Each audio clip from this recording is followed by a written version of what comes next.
Hi, how's it going?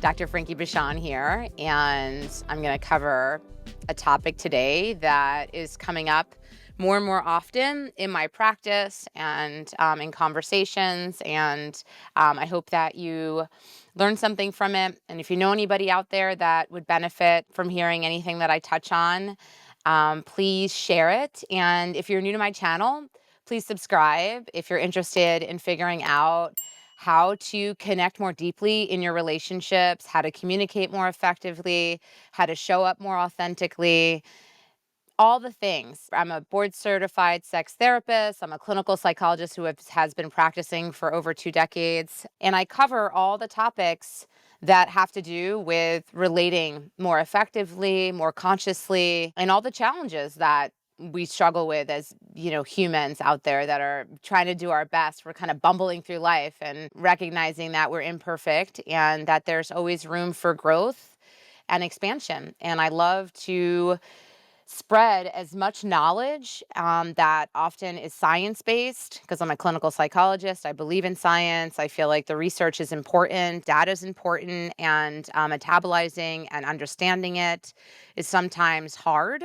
And I love to make it tangible for folks, and that when you tune into anything that I put out there, I really try to give you tangible, bite-sized pieces of information that you can take home, chew on, sit with, utilize in your day-to-day lives, in your relationships, not just relationships externally, but your relationship with yourself as well internally. So, yeah, without further ado, I'm going to just jump into the topic, cuckolding.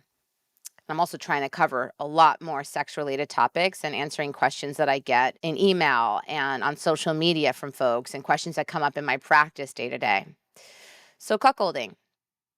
Infidelity is one of the most pervasive and intense relationship fears. But intense, charged scenarios can also become fuel for our most subversive fantasies, like cuckolding, the kink that centers around having your partner have sex with other people with your full knowledge, or even watching them do so. So, what's the appeal of cuckolding, and how can couples go about making the fantasy a reality? What is cuckolding and why is it popular? Many people date and have relationships somewhere on a spectrum of non-monogamy.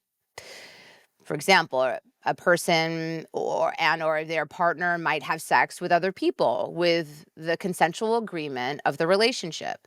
Cuckolding exists within this continuum as a kink or fetish that eroticizes one's partner having sex with another person. This fantasy could remain a fantasy shared by one or both partners and incorporated into their sex life together. It could take the form of one person watching their partner having sex with someone else, or it could mean one partner has sex with other people outside the relationship and then reports this back to their partner later. The psychology behind the fantasy. Often in cuckolding fantasy, the other person one's partner is with is more desirable, sexually skilled, masculine or dominant rather than the person having the fantasy. Part of what's erotic about it for people is a factor of humiliation or emasculation. People interested in being cuckolded may enjoy erotic humiliation and emasculation in general, including other fantasies centered around these premises, like small dick humiliation or force femme. The desirability of the partner sleeping with other people may also be part of the appeal of a cuckolding fantasy for both partners.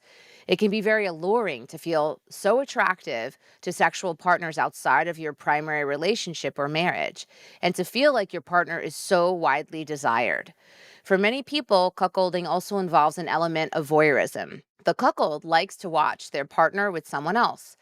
For people who get off on voyeurism and or exhibitionism, this can be powerfully fulfilling, especially if they're enjoying watching a partner they're very attracted to. Power dynamics and submission.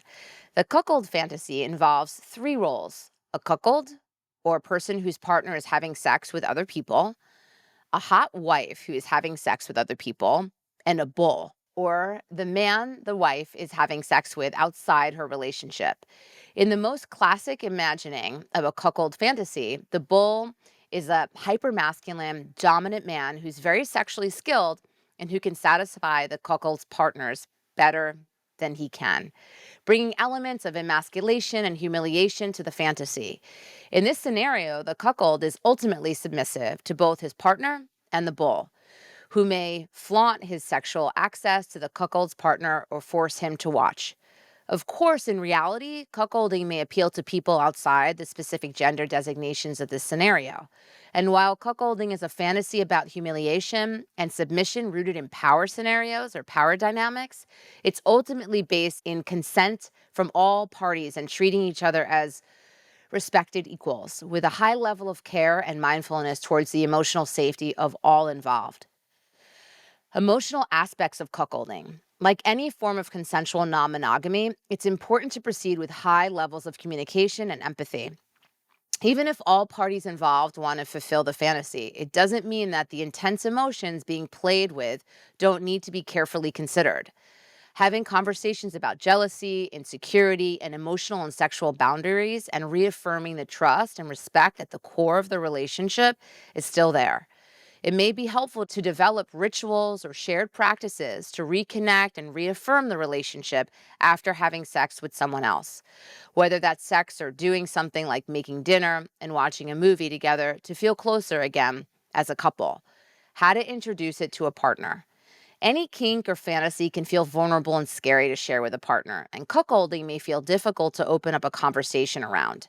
It may feel easier to begin with conversation about non-monogamy and have more general discussions about how you both feel about the idea of another partner or other partners, and then move into why cuckolding in particular holds some appeal to you. Explaining why this fantasy is powerful for you and what it signifies can help a partner get more involved, maybe even, more interested, more involved in exploring it with you.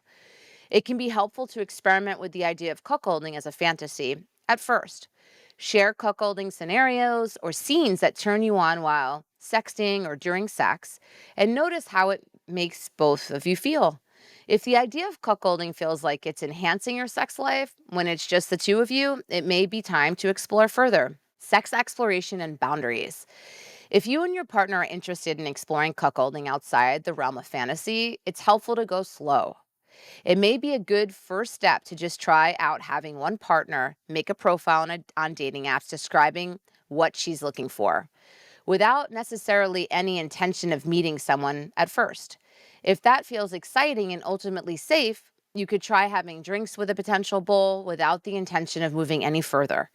It's important to communicate clearly and transparently with everyone involved, including any dates or potential bulls. It should be clear to them that there's a partner at home who's okay with it. If everyone involved is on board, you can discuss whether all parties involved feel comfortable moving forward and exploring the fantasy fully. That's what I got on cuckolding today, folks. So hopefully you found it interesting. Maybe it's piqued your curiosity and you want to explore that, possibility in your relationship, or maybe the next time you're at a dinner party, it comes up, or you're thinking, wow, this would be an interesting conversation to have a discussion about. I think these things are happening. People are thinking outside of the box. People are getting more explorative around fetishes and kinks and things like that. And the more that we demystify and talk about it, the more normalized these things get, and people feel less shame and isolation and depression and anxiety and all those things around it. So I encourage you to have curious conversations that are open and loving and kind, and understand that there's going to be different viewpoints and perspectives, and that doesn't mean that's wrong. That's what I got for you today. Mwah, mwah, mwah. Kisses, hugs. Thank you all for being here with me for another week. Take care.